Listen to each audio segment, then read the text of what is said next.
काळूबाईच्या भक्ताचा आवाज असा नसतो. आई काळूबाई म्हणजे काळाची काळी, तसा आवाज सगळ्यांचा पाहिजे.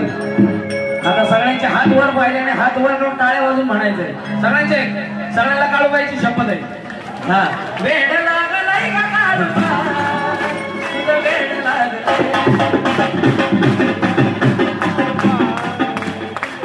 वाजवणारे जरा इकडून सारखा थोडा फक्त वाजवणाऱ्याला बघू द्या. हा, मी जेव्हा म्हणेल ना वाजवा तेव्हाच वाजवा. यांचा आवाज आल्यावर हा, अगं वेड लागलाय का काळूबाई, तुझं वेड लागलंय.